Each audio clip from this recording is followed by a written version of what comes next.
The legendary budget Napa awning. Is it still worth it after over a year of use?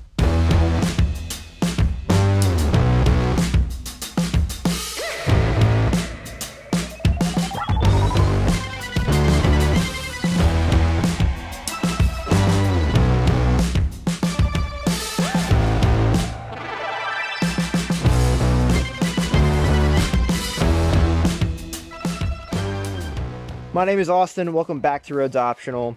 Today on my Lexus GX 470, I'm going to be giving you my 1-year review of the Napa awning. So I know what you're probably thinking. This guy's in his driveway, not at a campsite. Why should I listen to what he has to say? Let me address that first, and then I will start talking about the awning and why I like it so much. It is the winter-ish, November, or I guess it's December now. And we don't have a lot of daylight, and my weekends have been consisting a lot of my Miata, which you can't see, but it's in the garage right there. I picked it up a couple months ago. I love fun cars. That's what I started in. Overlanding is relatively new for me, and after I got my Miata, it has kind of taken up my life with modifications, just going out and driving it, enjoying it. And I did a lot of stuff in my Lexus earlier this year, so that's the main reason why I'm not out camping. That's the main reason why I'm not doing this review on site somewhere. We also have not a lot of daylight, which is a bummer. It's dark at like 5 o'clock. So this awning has been featured on the channel before, but the install is actually on Flywheel Films, which is the channel that my Miata can be found on, along with my brother Jordan's NC. It's primarily an NC Miata focused channel, but if you're like me and you're into overlanding and fun cars, go check out that channel. The appearances this awning has made on this channel were the custom awning brackets that I made, and then the custom extruded aluminum roof rack that those brackets are designed to work with. So 2 videos to check out if you are interested in putting this awning on your Lexus. I'm in the process of potentially selling either those plans or those brackets, so if you're interested in that, let me know. I'd love to help out the people who want to have a pretty inexpensive way to mount this. But that's not what this video is about. This video is about my review of this awning. So to start, I'll get it set up for y'all the best I can by myself. I've done it before. It is not ideal to do solo, but it is possible.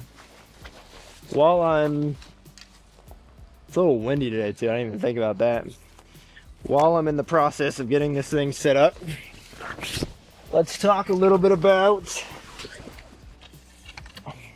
the materials and the setup process. It is pretty straightforward, actually. It's one of the reasons why I really like this awning, because it is so straightforward.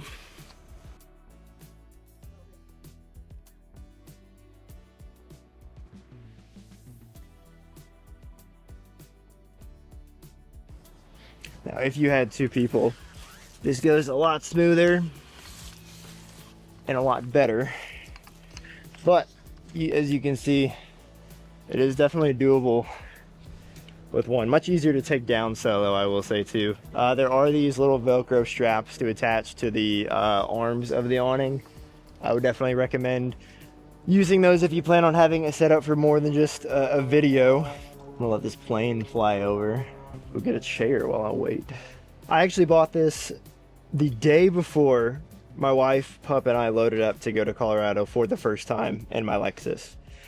I wanted it because I wanted to have shade, which it's not doing a great job of right now because I'm just getting blasted by the sun, but I wanted shade and protection from the elements if it were to rain, and that is the huge reason why I think a lot of people want awnings, is it gives you a nice place to hang out after you've set up camp.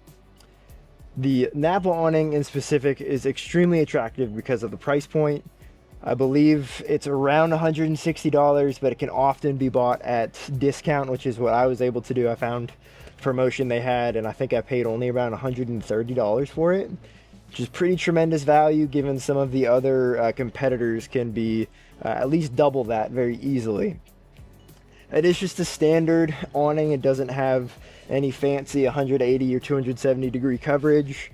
but in my eyes, having something that is extremely simple doesn't hurt, and I don't really need a crazy amount of shade to feel like I have a dedicated camp spot. I'll talk about a couple categories of this awning specifically. The first one of which I already covered is cost. I think this is really well priced. A lot of people I think are interested in the Napa awning. I think it kind of went viral in the overlanding community because of how fantastic the value it is. And as far as materials go, it's made of really good stuff. It's been extremely durable. I've had nights where I've neglected to set up my guy lines and I've paid for it.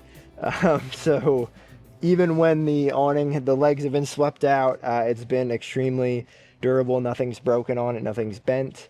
The fabric that makes up the actual canopy portion is extremely tough and very water resistant. I don't want to call it entirely waterproof because if it pours rain, I think some water will eventually drip through a little bit. But I have had this in rain, in snow, and wind, and it's been fantastic. So the materials are incredibly durable, really happy with the construction. Mounting it, the provided hardware is okay, especially if you have a good roof rack or roof bar situation.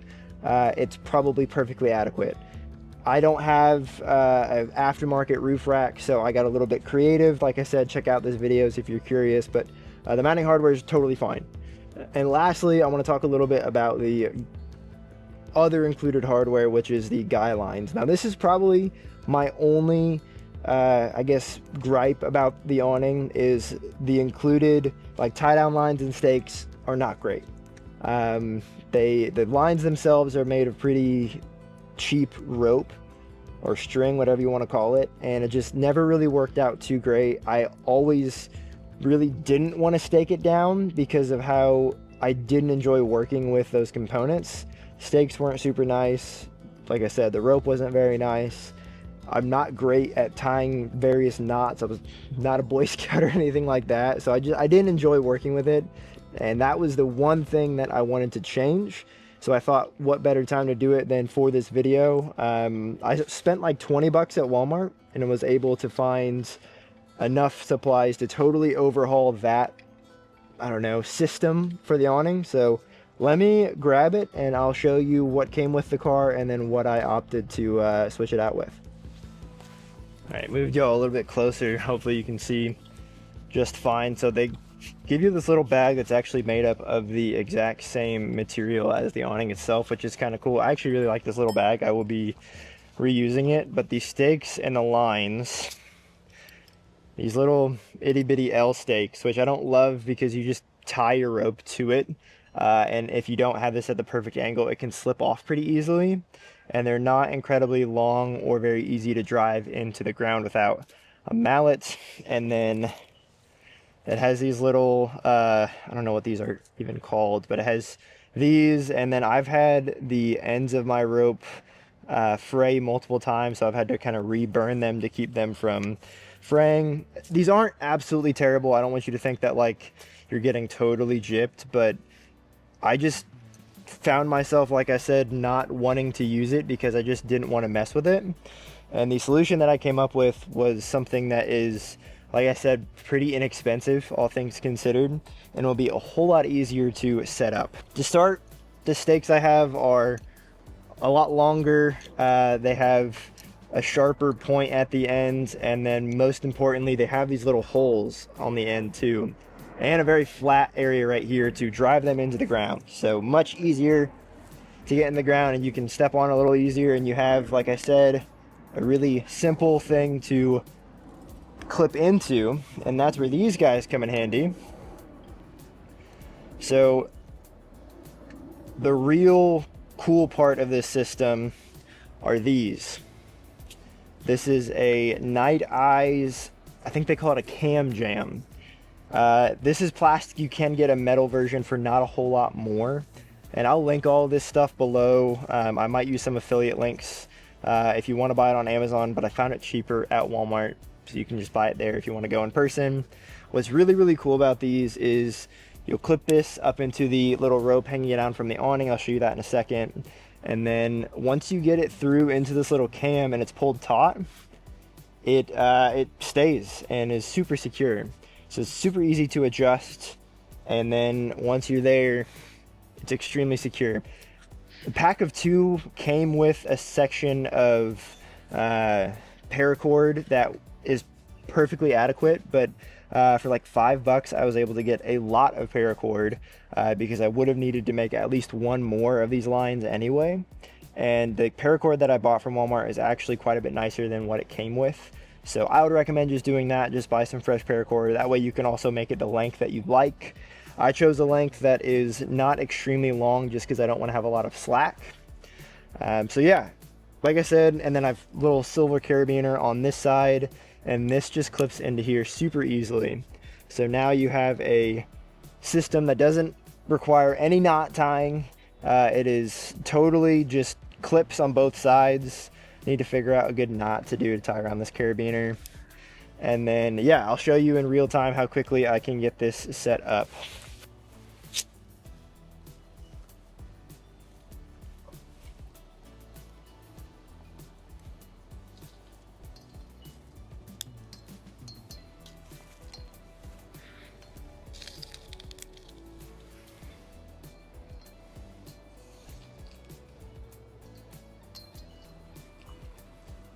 And that's it.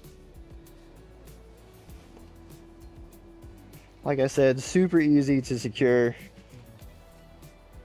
No fuss at all. And we are staked in. So there is the stake in the ground with the carabiner through the hole there. And then there's this little Camjam up top. The other reason why I really like this system in particular, so let's just pull that up and it's already free, is this is still a piece of rope. If this Camjam or the carabiner were to break, I would still be able to utilize it because you can still tie a knot and use the stake. If your carabiner were to break or if your Camjam were to break, you'd still be able to utilize the system. There were some retractable or locking tie downs on like Amazon and stuff that I found that were really cheap, but what I was worried about is if the mechanism inside, like the ratcheting mechanism, broke, that you wouldn't be able to use it at all. So because this is just a little pass-through that you use, I should probably tie this thing down. Yeah, if this were to fail, malfunction of any kind, you still have a rope to use. So that is my 2 cents of what I would do to upgrade this awning. That's it. That's all I got for you. Pretty brief video. I think, like I said, overall, I would absolutely buy one of these again. I've actually converted a couple people to the Napa awning. The only other direct competitor that I've used personally is the Moonshade. My brother-in-law had one before he picked up a Napa awning for himself, and that was just super cumbersome to use. Definitely not near as waterproof as one of these. And yeah, the ease of setting up and how light this thing is and how easy it is to use and how much more robust it was compared to the Moonshade. Absolute no-brainer. I haven't used any other 270 or kind of freestanding awnings, so they are much more expensive, but I would be really curious to do a comparison, so maybe that will be a future video. But speaking of future videos, I have some additional videos planned of more kind of gear type reviews. I definitely have a philosophy with overlanding and camping that you don't need the nicest, coolest stuff to go do it. There are ways to do the things that you need to do, but cheaper. So that's kind of my whole philosophy, and I have a few more gear videos related to that topic. Inflation and deflation is one of them. Really excited about that one. And then I have a couple other more gear related videos with this coming down the line. So if you enjoy this content, please consider subscribing. We are extremely close to the 1,000 subscriber mark, which is massive. I really didn't expect our videos on this channel to take off as quickly as they have. So thank you so much if you have watched them and you've been supporting us. Yeah, leave a like, leave a comment. I love to see the comments on the videos and respond when I can. Yeah, I'm going to struggle putting this thing away by myself, and we'll catch you in the next one.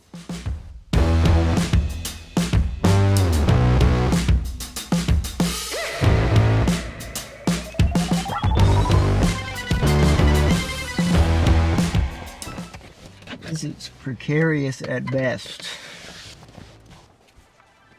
Forgot to tell y'all about the story where I was camping in sub-freezing temperatures, and when we went to bed, it wasn't very windy. So I was like, you know what? I don't need to stake it down. I hate using those stakes anyway. And then at 2 a.m., gnarly windstorm came through, and the legs fell out from under the awning. It was slapping against the side of the car. So I have to get out and put this thing away. And nearly just my birthday suit. And